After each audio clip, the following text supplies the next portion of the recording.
Hey, now we're live. All right. We're going to introduce, well, let's just introduce Dave now before I make another snide comment about Scott barbecuing. So we'd like to welcome Dave Beck. He's a board game designer and a whiskey lover. And Dave, why don't you first tell us where you're remoting in from, and then we can get into Distilled, the board game.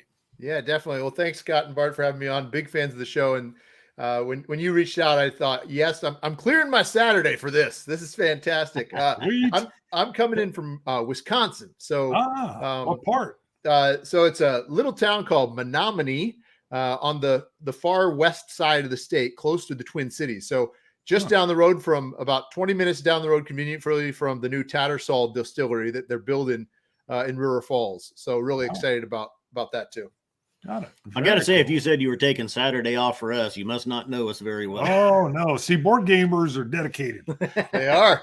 I'm used to taking dedicated entire Saturdays. I've been watching along. It's been a lot of fun. I haven't been drinking along as much. I had to save myself, but, I'm not seasoned pros like you all.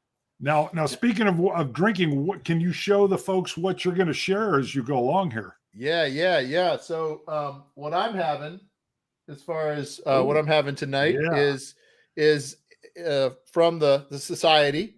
It's Cantina Mexicana. And for those that care to know, this is from the Bruichladdich. So it's a Lottie dram here. And from the Isla Festival, I think back in maybe 2016. Second fill, and I think second fill was in sherry, maybe Oloroso sherry butts. So very nice. It's pretty delicious. It's one of the spiciest drams actually I've ever had. I bet. Couldn't resist this one. So how old was it? Is it 12-year? Yeah, nice. So as soon as I saw that, I went ahead and broke out my Bruichladdich 3D3, which was an old Dusty that we found inside a liquor store. And I picked it up, and this actually was responsible for you starting to enjoy peat. Yeah. Right? Yeah. Really? This was one. So those that have watched knows Bart got into peat way before I did. Yeah. I went deep. Peat hit. It took me a lot longer to become a fan of peat, but there was two whiskeys that really did it. One was Laphroaig 18. Mm-hmm. When I was drinking it, I wasn't a fan of peat, but I was like, I'm not a big fan of peat, but I can tell this is a good whiskey. And the 18-year-old kind of brings it in subtle because it's old. Uh-huh. And then you bought this, and I took it home to kind of taste it and sample it before we reviewed it. And I was sitting there and I poured it. I remember I sat down on my couch upstairs, TV on. I took a small sip, and I sat straight up. Wow, transported. I was like, you were like, what? Yeah, this is what Bart's born again. Yeah. I was like, this is what peat is supposed to be, apparently. Yeah. It's like when you have Elijah Craig barrel proof and you're like, this is what bourbon is supposed to be. Yeah, I was reaching for this and I knocked one of the wows over that hasn't been open and it clanked around a little bit. And we're like, woo, woo, woo. Now back over we're seeing it on the right side, but it's your left shoulder. We'll zoom in on you again because we can see the game we're going to be talking about as well. Yeah, that's right. I can hold it up here. Yeah. So this is this is a prototype box. So not the final box, but this is what is being sent around for people to review and preview and take a look at. But a good example of what that final box is going to look like. Obviously, I just got to tell all our whiskey heads out there. Yes, I know you would never put a still in a warehouse. This is a good example of like what the world of games are like. You got to stretch the tooth a little bit to have a little bit of fun. So yes, I understand that. Got it. That's like when I'm watching a movie and there's a big stunt and explosion and stuff. I say, don't worry, that wasn't a real person. It was just a stuntman. Oh, really? See, I always like when they shoot 50 rounds out of a 30-round mag. I'm like, what?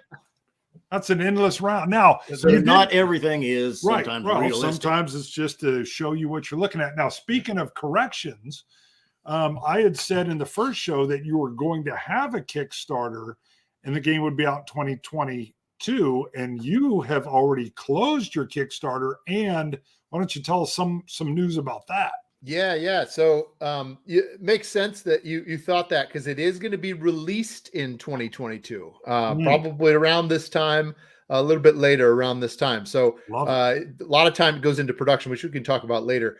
The Kickstarter itself was in July. So pretty much the whole month of July, we did a Kickstarter.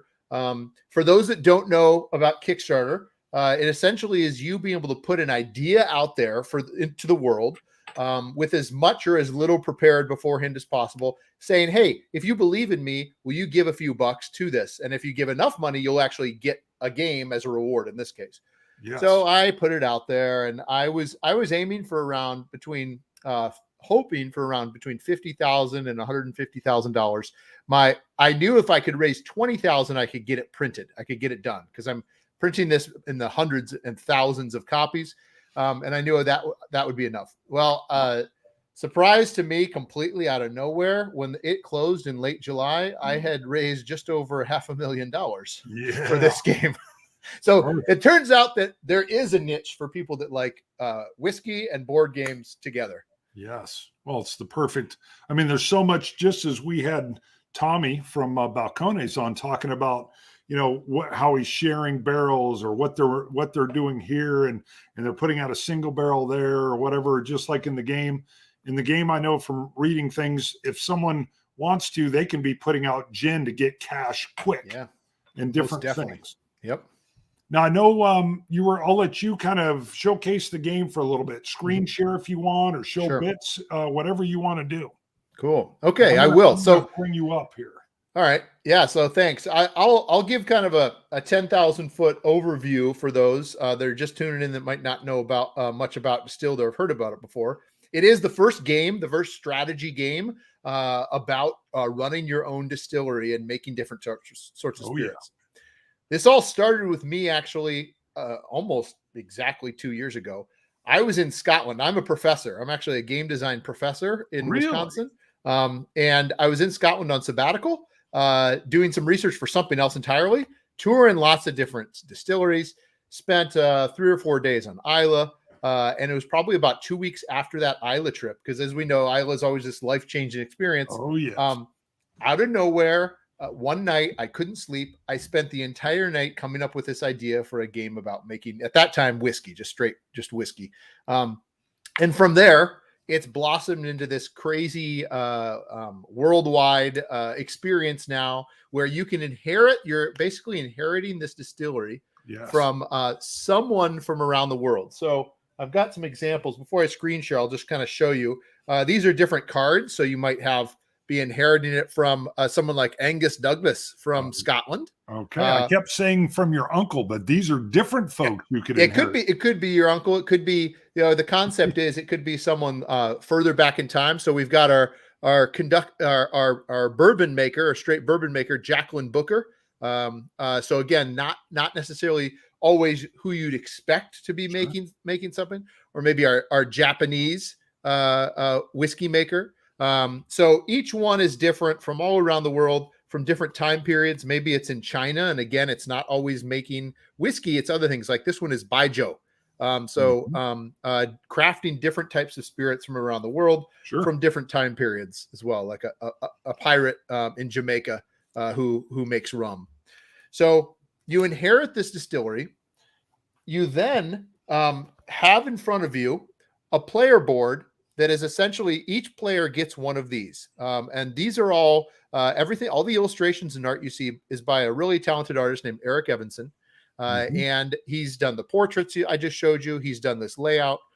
And then in front of you, as you can see, you're essentially trying to run this distillery. You put your distiller that you inherited from there.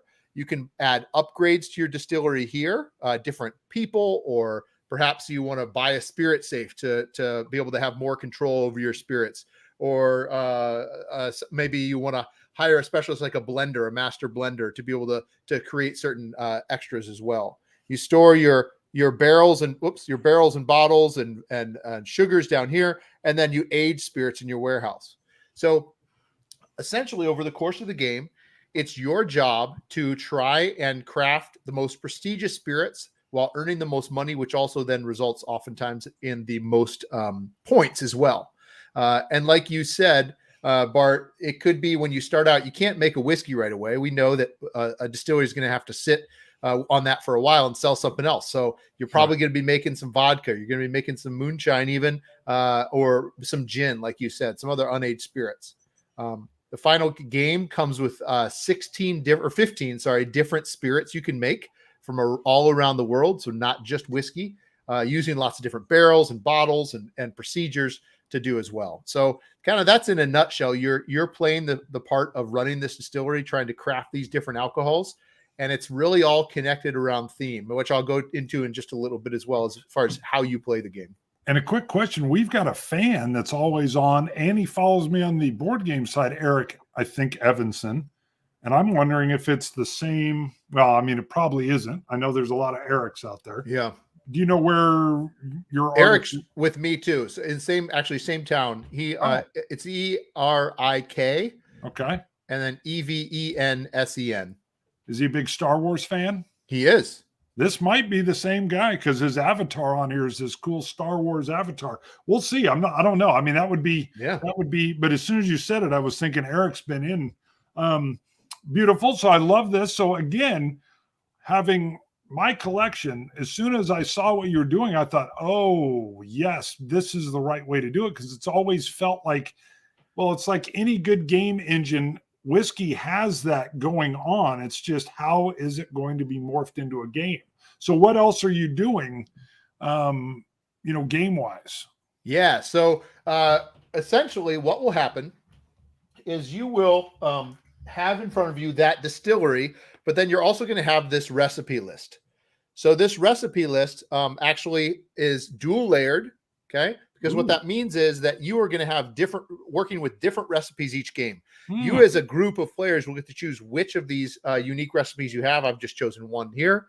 And as you can see then, what that means is you're going to have to follow those recipes by adding and purchasing the right ingredients and making that spirit in your distillery and then selling it. And so, for instance, if you want to try and make a whiskey, of course, you're going to have certain grains in there. While if you want to make a brandy, you're going to want to have certain fruits in there. So it really comes down to trying to find these different spirits around the world and crafting a recipe that would connect to that.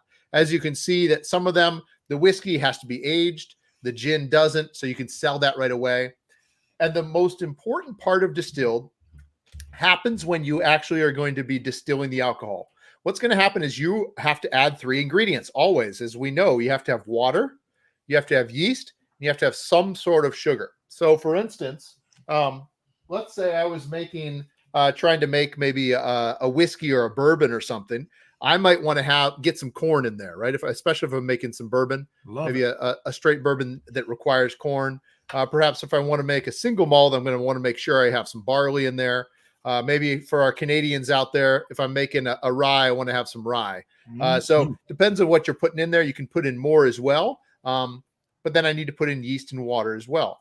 What I'm going to do is I'm going to add all those to my washback. So this is on on what you're looking at. It's on the left side of the board right here, where you need to put your waters, your sugars, and your yeasts. So each round, players are going to be buying things from a central market, and then they're going to be placing these into their washback on the side of their board. But then then the real kind of part of mechanic of distilled happens. You then need to count the number of sugar cards you have in there. And since we know the yeast eats the sugars, you are actually going to add an alcohol card for each one of those sugar cards. So now your deck has kind of grown a little bit as well. You're going to shuffle those up, a good amount, because now they're brewing in the still itself. But as we know, the heads and the tails of the spirits are something we do not want to put into our bottle. Right. We know we reuse them whenever we possibly can. So we're going to do the same thing. We're going to shuffle all those cards up, and you're going to take the top card, the head, and the bottom card, the tail, off of that stack, and it goes back to your pantry to be reused at a future round.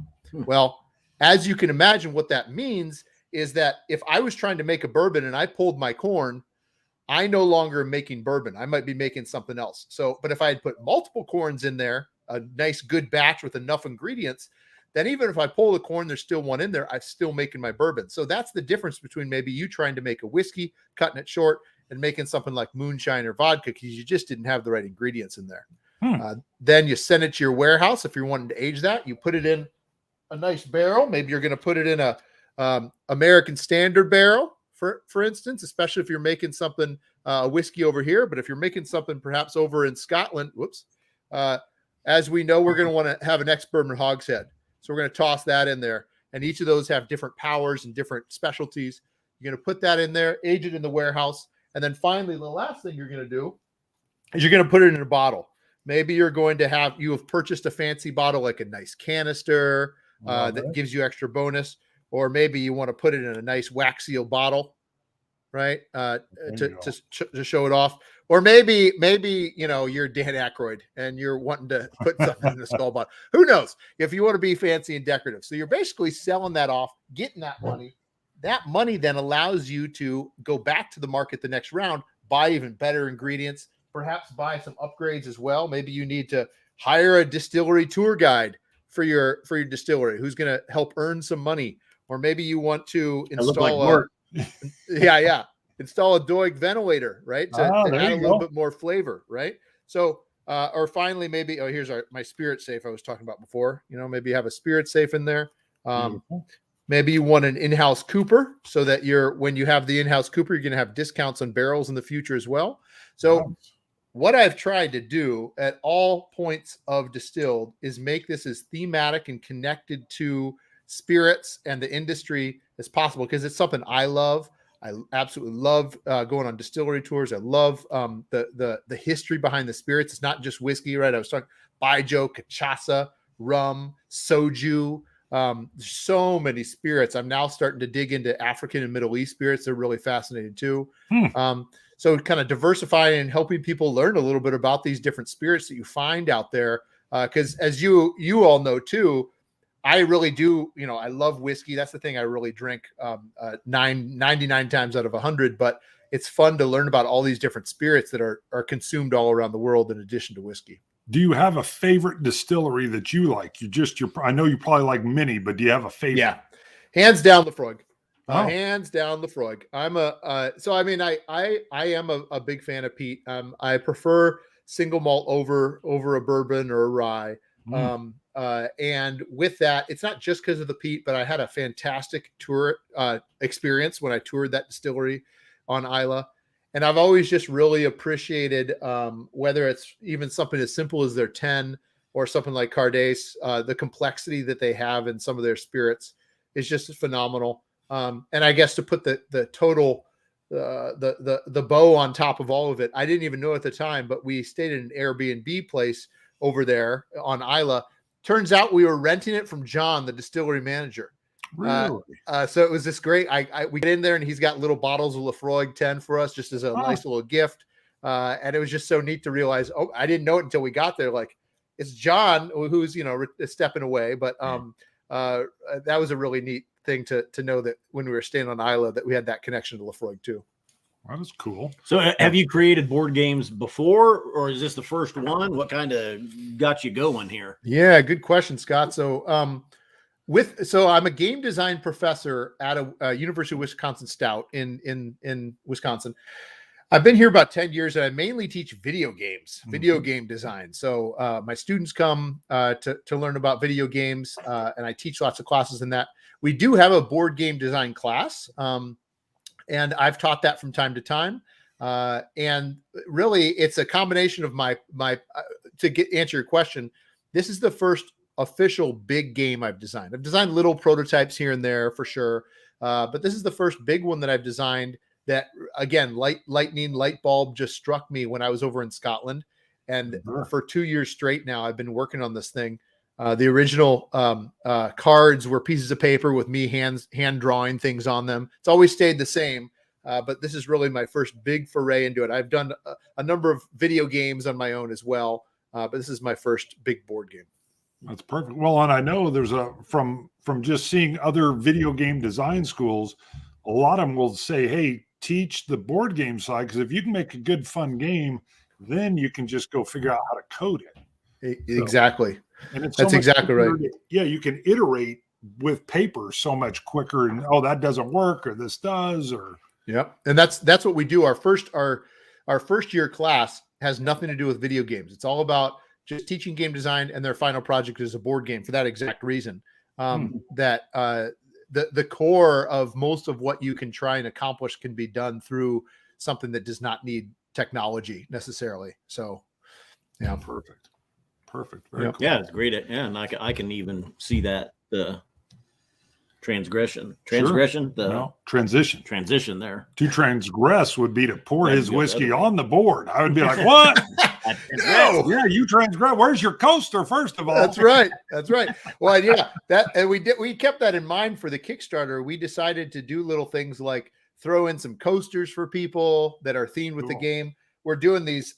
We couldn't do any sort of specialty glass, unfortunately, like a Glencairn or something else, because we realized shipping that thing, thousands of them, the numbers yeah. that could break. So instead, Nightmare. we're just doing kind of an more industrial strength shot glass, but still kind of the same thing that people will get those just for fun because those won't break as easily in shipping. So we're trying to kind of keep that stuff in mind whenever we can, because we've got so many people out there that, like you said before, that love board games and love whiskey. So Now, how long when you ran your Kickstarter, did you do a real quick, tight 2 weeks, or did you do a full month? What did you do? yeah, just over 3 weeks. Okay. So a little bit in between there. I was worried that 2 might not be enough. And I knew a month would be too long. So yeah, I went for about just over 3 weeks. Things like got to visit with Roy during that. That was a lot of fun. And some other podcasts that do whiskey. So that was neat too, to be able to stretch out across that whole 3 weeks, meeting with people, talking with people, just like I am today, sharing the story with others. Beautiful. Now, you did? Were you on Roy's Octava Vitae's channel?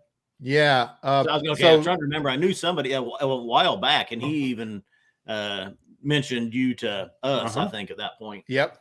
Yeah, that was probably back in, I don't know, June or July, probably.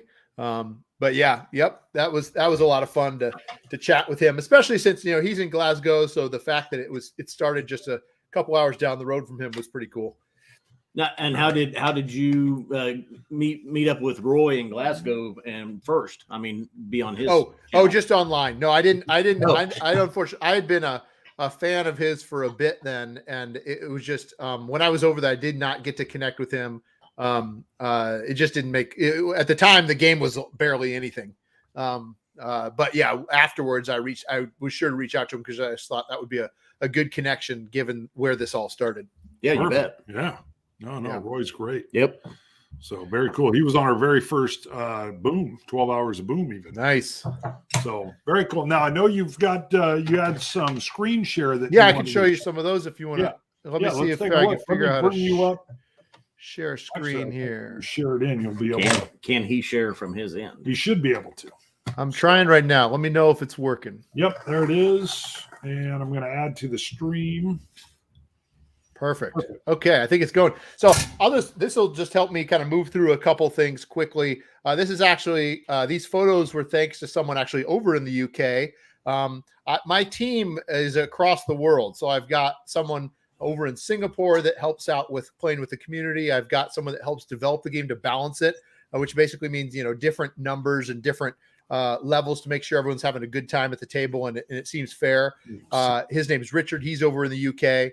And then I've got people over here in the States as well. So someone took some photos for me over in the UK. It's a game group over there. So they took some of these. So there you can kind of see. Now, again, these are all prototypes. These are all shot from, a couple months ago. So some things have definitely changed. But for most part, this is the same. So this is kind of what you would see when it was laid out on the table. And I'll kind of go in close here. Again, talking about those different distillers that you might inherit from. Each one has a different power. They also have a backstory that Eric has written on the back of that card and helps you understand what you start with, because each of them also has their own special recipe. So the woman I showed you, Jacqueline Booker from Kentucky, she makes a unique straight bourbon that you have to have corn in. So I'm trying to stick to authenticity in certain cases, because in others I have to stretch it for a game, kind of like I talked about before. When you make these, you get to claim a label. These are these little cardboard tokens, and these go above your distillery. So when you make a gin, when you make a whiskey, when you make a brandy, you grab one of these. When they're gone, they're gone. You still get the points, but you don't get certain bonuses. That's supposed to represent that idea of the market drying up, or the market maybe having too much demand for something where at that point it's all run out. There's just a close-up shot of your distillery itself. Right. Let's see here. Is it still going? There we go. So there you can see, again, some stuff laid out in the front. Each person has their own unique ingredient that they're using as well. But then in the back is the market that I have another close-up shot that I'll talk about in a second. There's another shot of the labels.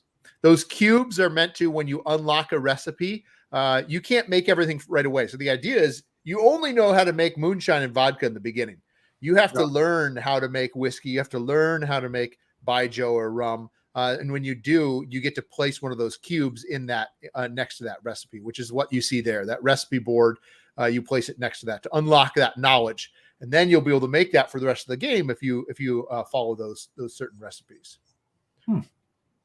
So this is the market. This is kind of at the center of the table. When you have money, which you only will make from selling spirits, you then get to go to market. So for instance, if I make a whiskey and I send it straight to my warehouse, I'm not going to have money going into that next round. I'm going to have to take a loan of sorts to be able to even do anything there. But if I've made a gin or a vodka or a moonshine even, or some other unaged spirit, I immediately have income that I can spend in the market. And that's between some basic stuff at the beginning, at the bottom of the screen there, you see there are really basic ingredients, basic items that are very cheap. The price tag is in the bottom right of these. Sure. And then I could buy nicer things like nicer bottles or nicer barrels in the items row. I can buy nicer ingredients in that kind of middle row there. And then at the top, I can spend even more money to invest in my distillery. When I invest in my distillery with those upgrades, like we saw before, they're going to give me certain special powers that nobody else at the table has. So I've spent a lot of money to do that, but that then works for the rest of the game. Got it. Like I said, you add alcohol as you're distilling. You count the number of sugars, and that the yeast eats the sugars and turns it into alcohol. So you add those to your deck as well. And then the flavors happen. And that's one thing I don't know if I'm going to be able to show you. Let's see if I can dig into it while we're talking here. The flavors are really interesting because when you age a spirit, for every round that you let those spirits age in the warehouse, it's going to gain flavor. And those flavors could be anything from something that you are hoping for, like, and I know you don't need to change screens here, but you can hopefully see that people on my screen. You basically can get different flavors. So this is a tobacco flavor. They're meant to look like something you'd see like a tasting journal or a honey flavor.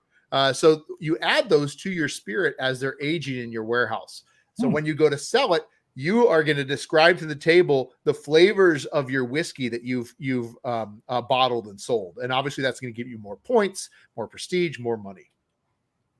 You had Bart at tobacco. Oh yeah. As soon as you said tobacco, I'm like, hello. I love it. To counter that, I don't have a good picture yet of it, but we've got everything from tobacco to manure. So, there might be some doozies in there too, because it really is all about kind of having fun, luck of the draw. They're not going to negatively hurt you. They're just not going to be worth as much money at the end of the game. But of course, there's upgrades you can buy for your distillery that allow you to choose your flavors. So again, you've got to decide, what route you want to go for victory. Just really quick, here's an example of it being in the warehouse. The whiskey's aging in our ex-bourbon hogshead. Clearly, it's a single malt. We've got our bare barley, and it's specific to Angus Douglas in Scotland for this. So this might be us aging a very unique spirit here. Let's see here. And this is kind of demonstrating that idea of the washback. We've got our yeast, we've got our water, we've got our sugars, in this case, some basic sugars, a fruit and a grain. Maybe we're trying to make a gin here. And then we add the alcohol number according to the number of sugars. And then that results in us having the spirit that might be put in a stainless steel barrel, put in a pig bottle, and then sold for profit and money. Or sorry, profit and points, spirit points at the end of the game. And I think that's about that's at the end of those slides. Just to give you an idea, there's nearly 450 different cards and components in the game. So when you're buying this game, you're going to get a lot of game, which means you're going to get to play this multiple times. We set it up in a way that we know based on the number of recipes and identities that you'd have to probably play this game about 20 times before you played it with the same setup that you did the first time. So we're trying to do that so people can have some fun. Maybe they're going to be mixing some drinks that they make at the table, right? Game night, I made a whiskey. Maybe I made a bourbon specifically. I'm gonna pour a bourbon for people at the table, or maybe I made a cachaça. Fireball. I know. See, if they get that tobacco flavor, I'll be breaking out a little bit of hardbag. Yeah, exactly. Fireball. Well, and also, I mean, for a lot of people, including myself, I had never, before I did this research, I never even heard of Baijiu or soju, and I'd never tasted it. So my hope is that people might have a game night, invite some friends over, and if they can afford it, buy a bottle of Baijiu and say, "Oh yeah, we've made this. Let's give this a taste. This is the most popular drink in China. We need to try and give this a taste." You know? It's interesting in those cool ceramic little bottles. Yeah. Yep. Now, Scott, here's the fun side. Scott mocks me a little bit, and in some fun, because you've liked some games that you play with your kids. Yeah. So now this combines the love of whiskey.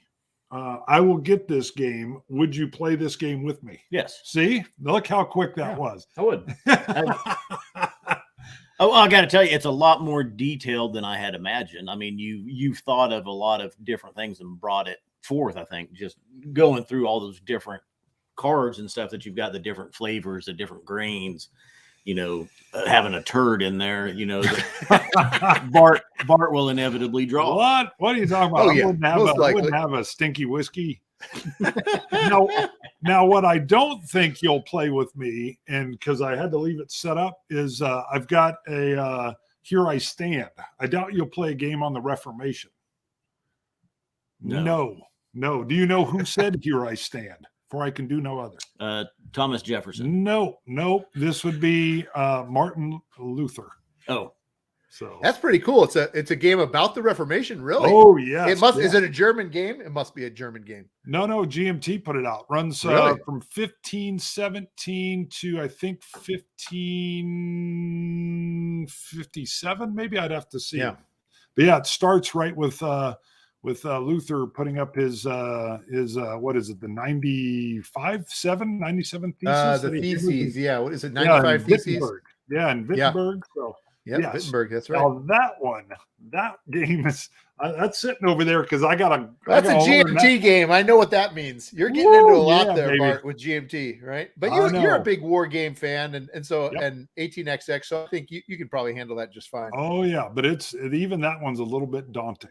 So yeah, and I'll tell you, that's the thing with Distilled is that I'm a big gamer, as you can see as well, and I wanted to design something that obviously I would have fun playing with, that I felt had a good level of strategy and crunch and weight to it. So it's a kind of a for those gamers out there, it's a medium weight title, which means it's kind of like medium level of complexity, which means that players that are used to just maybe playing Ticket to Ride or Monopoly or whatever it might be, they're going to sit down to this and say like, oh my gosh, my brain hurts. Like, what's going on here? But I knew that this theme this theme is something that's going to be appealing to people that might not necessarily like games or understand games or have that experience. So what I've tried to do, I'm working with someone, with a couple people on the team, to develop what I'm calling a beginner's guide, or, we're starting to come up with an idea for it, like first taste, first sip, that will essentially hold your hand through the first round of the game, saying, do this, do that, in the hopes that that's going to help people kind of onboard a little bit easier, so they can really enjoy it if there's someone that enjoys the theme of whiskey, the theme of spirits. Don't have Bart help on that because it'd be like 500 pages long. No. And look at Wes Jolly. Hey, someone else is playing. Yeah, he spent 12 hours. I'm going to have Wes come over because I'm every faction. There's 6 of them. They play differently. So wow, I'm curious. I'll be curious to hear how that goes, Bart. I didn't even know it existed because my family, my background is got heavy Lutheran roots. Me too. I've been to Wittenberg myself, actually. There you go. So I might have to find out how this plays. That sounds interesting. Yeah, that was what even interested me. So my father's passed. He was an ordained Lutheran minister. Mm-hmm. So he went to Wartburg College and then did seminary there. But he was out visiting, and I was just I'd played war games as a kid, but I was just getting into all this Euro craze and playing a lot of games with my wife. And he'd been over, and we played a little tile laying game called Carcassonne. Oh yeah. and he loved it. He actually bought an Xbox 360 just so he could play the online version of Carcassonne. Yeah, I couldn't believe it. Yeah, my brother was like, Dad bought a 360 just to play this Euro game. I'm like, sweet. Well, he visited, and now he ends up passing shortly after this. But I told him, hey, there's this game on the Reformation. He's like, you can't do a game on the Reformation. I'm like, they've done it. And he was like, order that game. I want to try to play that when it comes in. Well, I'd back order it from GMT. He'd passed, and I'd kind of forgotten about it. And then it showed up, and I was like, oh my gosh, I can't even open this for a while. And then about a year went by, I opened it up, and I was like, whoa, this is complex, super complex. And I was going to sell it because it was out of print for a while, and I was going to get rid of it. And then I looked and I thought, man, I think I'll just bear down and learn this. Maybe Scott will play with me. Yeah. You could be the Habsburgs. I was thinking about Jujubes. He's not listening to me. Yeah, you could be the Pope. You guys are in your own world right there. That's right, we are. Hey, real quick though. So you've done the Kickstarter, you've raised the funds. Yep. The game is in final stages, and then production will come. Yep. When a rough timeline of when it'll be available and where can people look for it? Yeah, and I know as well, when it is available, let us know and we'll push it out to everybody again as well. But totally, where will people be able to buy it? Yeah, good question. So you're exactly right, Scott. It's in that stage right now where we're finishing art. So my artist has, because of the Kickstarter, has about quite a lot left to do. Probably almost half. We're about half done with the art and graphic design. He's got a lot left to do. He's working on that in the next couple months. We are going to be submitting it for print. It's going to be printed in China. That's basically where almost all board games are manufactured these days. Yep, they have great techniques. Yep. And that'll probably be in like January or February. They'll freight across the world a couple months after that. We're hoping to get it to our backers sometime around this time, or maybe even a little bit later, sometime in the fall, winter, end of 2021 or 22. At that same time, it will start shipping to retailers that have backed the game, where they've ordered a bunch of games as well. So I would say a safe bet would be that you'll be able to find this in local game stores, especially, and online, probably around December or January a year from now. And for those that are into the gaming hobby, they'll know where to look at their local game stores, perhaps. But for others, finding it on places like Amazon or other places online, you'll be able to probably find it there too. As long as the ports in California are cleared out. Well, that's actually one reason why I chose December, because of that exact reason. And the games would be filling up probably nearly a whole shipping container. Wow. It used to be like, I don't know, $5,000 or so for a shipping container. It's now at like $50,000. Yeah. Is it really? Yeah, it's insane. Yeah, that'll hopefully settle down by then. That's my hope, because that's scary. How many backers did you get? Do you know your number of backers? Yeah, we had just over 8,000 backers. Nice. And probably about 1,000 of those just paid $1, probably just to show their support. Okay. We are printing, we're planning at this point, at least, to print around 10,000 copies in English. And it's actually going to be offered in 8 or 9 other languages as well. Nice. And so we're printing another 10,000 copies in those other languages, German, Chinese, Spanish. So languages all around the world. And again, at that same time, they'll all be printed and then distributed after that.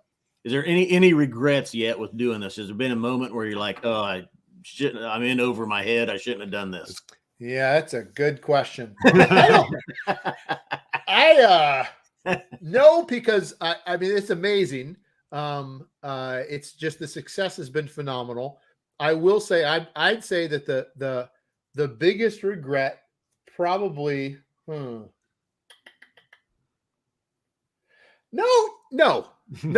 I honestly don't think there is a regret. There's things I'm worried about. Like, for instance, all these extra languages, we have to get the cards to them, and then they have to translate and then get back to us. Like, I'm worried about that stuff, but there's really no regrets. So far, this has been phenomenal. A lot of work ahead of you is what. Oh my gosh. That's what and honestly, I work all day at my job.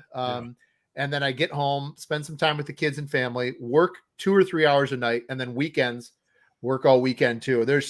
So that I would say there's really nothing I could do otherwise to Scott's question, but that's the one thing. It's like, this is a lot more work than I signed up for, but you got to do it now, right? You got to knuckle down and get it done. So, well, you've got to have some grad students that are real good at proofing. I know.